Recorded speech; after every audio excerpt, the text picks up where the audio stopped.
নমস্কার, গল্পের সাথের আরেকটি পর্বে আপনাদের স্বাগত।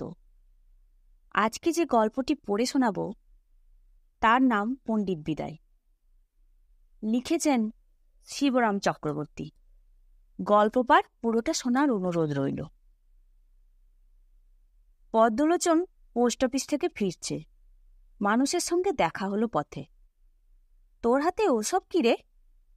পদ্মলোচন বলল, যত রাজ্যের খবরের কাগজ, স্টেটসম্যান, বঙ্গবাসী, এডুকেশন গেজেট, এইসব।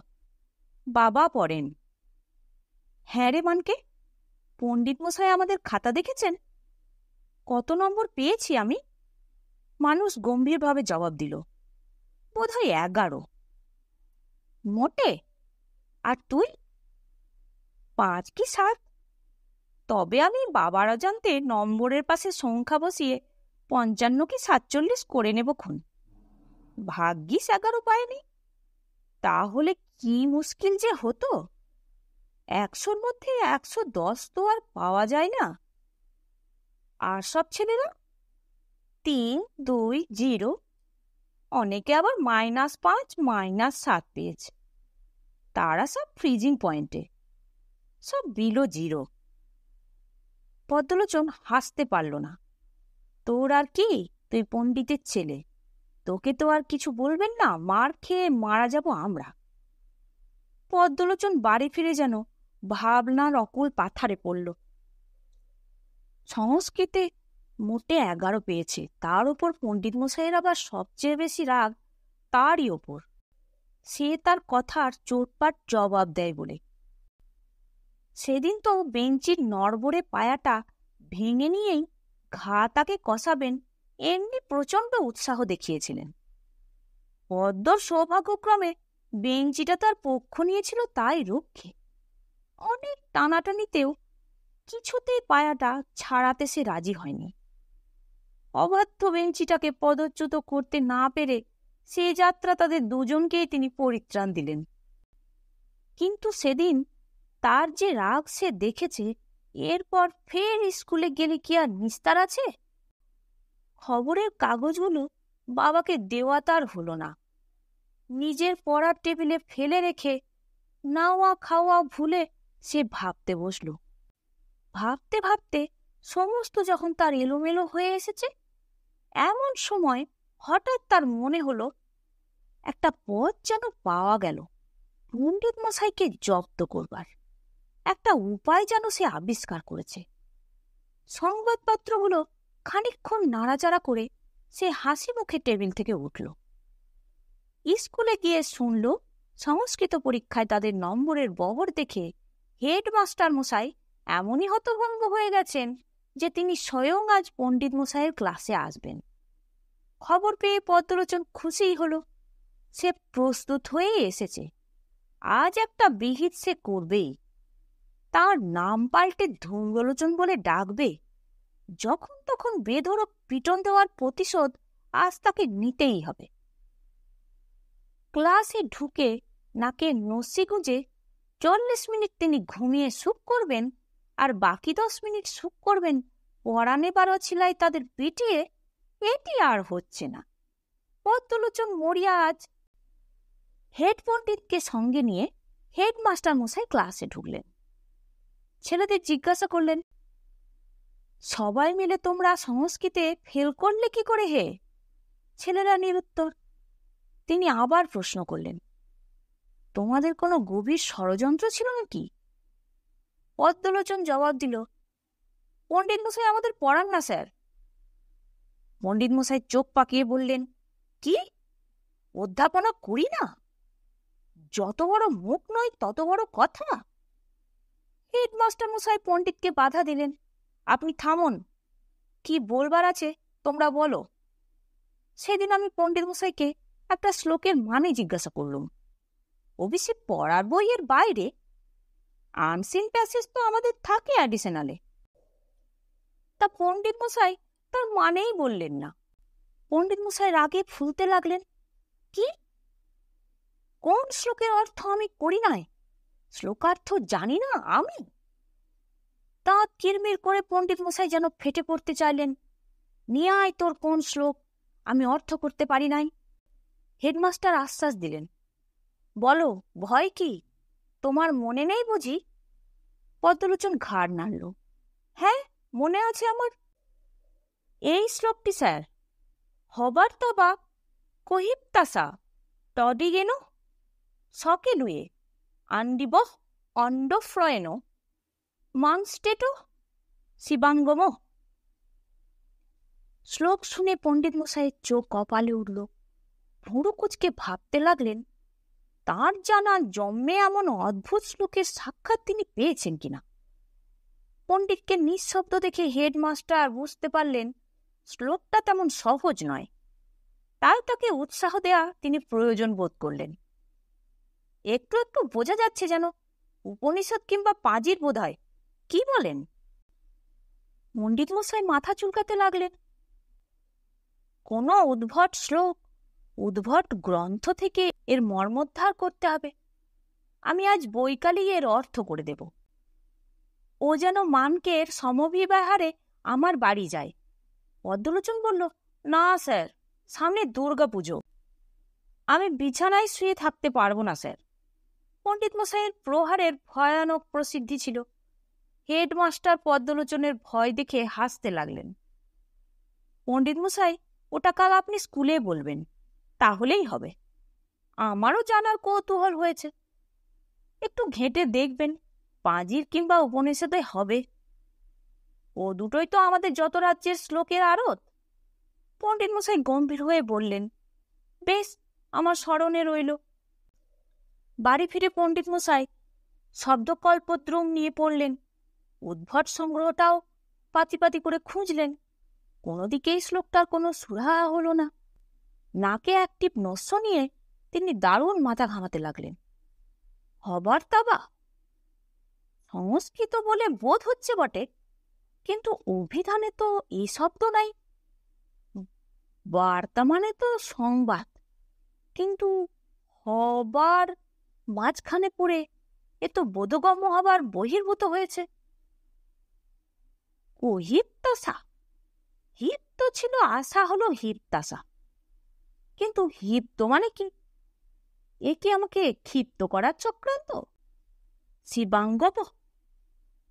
কেবল এই শব্দটার অর্থ অনুধাবন করা কঠিন নয়, কিন্তু টজেগেন বা কি আর ওই শকে ডুয়ে। পণ্ডিত মশাই অসুখের অজুহাতে 3 দিন ছুটি নিলেন, কিন্তু 3 দিনের জায়গায় 7 দিন হয়ে গেল, তবু স্কুলে তার পদার্পণ নেই। তখনও তিনি শ্লোকটার কিনারা করে উঠতে পারেননি। সেদিনই সকালে উদ্ভট কল্পতরু নিয়ে পাতা উল্টাচ্ছেন। এমন সময়ে নেপথ্যে পায়ের আওয়াজ কানে আসতেই হুঙ্কার দিয়ে উঠলেন, কে যাচ্ছিস ওখান দিয়ে? এটো? মানকে নাকি? টেটোকে তামাক দিতে বল, কিঞ্চিৎ ধূম্রপান আবশ্যক। মানুষ বলল, টেটো এখন কোথায় টোটো করছে কে জানে। তবে তুই সাজ, গড়গড়াটা আমায় দিয়ে ধূম্রলোচনকে ডেকে আনতো একবার। সে আসবে না। বলিস মা ভয়, আমি অভয় দিচ্ছি, কোনো ভয় নেই। অতঃপর বুদ্ধির গোড়ায় ধোঁয়া লাগলে কিছু সুবিধা আবার আশা করেছিলেন, কিন্তু ক্রমশই তার কাছে সব ধোঁয়াটে ঠেকতে লাগলো। আন্ডিব অন্ডফ্রয়েন, এ যেন কি বস্তু তার রহস্য ভেদ করা দূরে থাক, অনুমান করতেও তিনি অপারগ। এই যে ধূম্রলোচন এসেছ, বাবা পদ্মলোচন, আর প্রণাম করতে হবে না, বসো। তুমি কি এই শ্লোকটার সদর্থ জানো? জানো নাকি? জানলে কি আর জিজ্ঞাসা করি স্যার? তাও তো বটে, তাও তো বটে। আচ্ছা, তোমার কি ঠিক স্মরণে আছে কথাটা? আন্ডিব গান্ডিব নয়? গান্ডিব কথার হয়তো অর্থ হয় গান্ডিবে মানে সব্যসাচী। কথাটা আন্ডিব আমার বেশ মনে আছে। পণ্ডিত মশাই ঘন ঘন তামাক টানতে লাগলেন। তবে সমস্ত শ্লোকটাই তোমার বেশ স্মরণে আছে, কোথাও কিছু ভুল করনি। তাই তো, তবে তাই তো। পদ্মলোচন চলে গেলে পণ্ডিত মশাই এবার বৃহৎ শব্দার্থ সংগ্রহ নিয়ে পড়লেন। মানুষ সাহস সঞ্চয় করে বলল, আমি ওর একটা লাইনের মানে করতে পারি বাবা। বাবা অভিধানের পাতা থেকে চোখ তুললেন। কোন লাইনে? দ্বিতীয় লাইনের। যদি আন্ডি জায়গায় আন্ডেল হয় আর শিবাঙ্গমের জায়গায় হয় গবাঙ্গম। পণ্ডিতের বিস্ময়ের অবধি রইল না। তিনি মহামহোপাধ্যায় হয়ে হিমশিম খেয়ে গেলেন। আর এই দুগ্ধপোষ্য বালকের মুঠোটা দেখো। আগে হলে তিনি মেরেই বসতেন, কিন্তু এখন তার অবস্থা অনেকটা নিমজ্জমান লোকের মতো। তাই কুটো হলেও মানুষকে তিনি আশ্রয় করলেন। কি শুনি? মানুষ তথাপি ইতস্তত করতে থাকে। বলবো? বলতেই তো বলছি। আন্ডিল মানে এক আন্ডিল, কিনা এক গাদা। অন্ড ফ্রয়েনো, অর্থাৎ অন্ড মানে ডিম্ব, ফ্রয়েনো মানে ফ্রাই করে, অর্থাৎ কিনা এক ঝুড়ি ডিম ভেজে নিয়ে। মানস্টেট, ওইখানে তো আমার আটকাচ্ছি রে। পণ্ডিত মশাই বিজ্ঞের মতো এক টিপ নোস শুনিয়ে বললেন, ওই মানস্টেটই তো হলো মারাত্মক, যত নষ্টের ঘোড়া। আমি কিন্তু বুঝতে পেরেছি বাবা। মানস্টেট বলবো? ওটাতে পদ্মহতভাগা আমাদের উপর কটাক্ষ করেছে, অর্থাৎ কিনা মানুষ আর টেট, আমি আর আমার ভাই। বটে? গম্ভীরভাবে পণ্ডিত মশাই বললেন, সমস্তটা জড়িয়ে মানে কি হলো তবে? অর্থাৎ কিনা এক গাদা ডিম ভেজে মানুষ আর টেট গবাঙ্গব গব গব করে গিলছে। বোধ হয় ও দেখেছিল। দেখতে দেখতে পণ্ডিতের চক্ষু রক্তবর্ণ ধারণ করল। তিনি আর্তনাদ করে উঠলেন, কি, আমার পুত্র হয়ে ব্রাহ্মণ কুলে জন্মগ্রহণ করে তোদের এই জঘন্য কীর্তি? তোরা কিনা ডিম্ব গলাধকরণ করিস? হংসডিম্ব কি কুক্কুটাণ্ড কে জানে? বলেই তিনি মানুষের পৃষ্ঠপোষকতার মতলবে তার পাদুকা উত্তোলন করেছেন। মানুষ নিরাপদ ব্যবধানে সরে গিয়ে বলল, ওই জন্যই তো আমি বলতে চাই না। আপনার মস্তক ঘর্মাক্ত হচ্ছিল বলেই তো বললাম। মস্তক ঘর্মাক্ত হচ্ছিল, আর এখন যে আমার চতুর্দশ পুরুষ নরকস্থ হল, তার কি? পণ্ডিত মশাইয়ের আস্ফালন কানে যেতেই পণ্ডিত গৃহিণী রান্নাঘর থেকে ছুটে এলেন। তিনি যেভাবে ও যে ভাষায় মানুষের পক্ষ সমর্থন করলেন, তাতে স্পষ্টই বোঝা গেল যে অন্ডপ্রায়নের ব্যাপারে কেবল তার সহানুভূতিই নয়, দস্তুর মতো সহযোগিতাও আছে। অগত্যা মানুষকে মার্জনা করে দিয়ে পণ্ডিত মশাই আবার তার শ্লোকে মনোনিবেশ করতে বাধ্য হলেন। স্কুল থেকে হেডমাস্টার মশাই লোক পাঠিয়েছিলেন পণ্ডিত মশাইয়ের খবর নিতে। 8 দিন হয়ে গেল, কেন তিনি স্কুলে আসছেন না? তার কি হয়েছে? পণ্ডিত মশাই উত্তর পাঠালেন, সমস্তই হয়েছে, বাকি কেবল শকে ডুয়ে, ওইটা হলেই হয়ে যায়। উত্তর পেয়ে হেডমাস্টার তো হতভম্ব। শ্লোকটার কথা তিনি কবেই ভুলে গেছেন।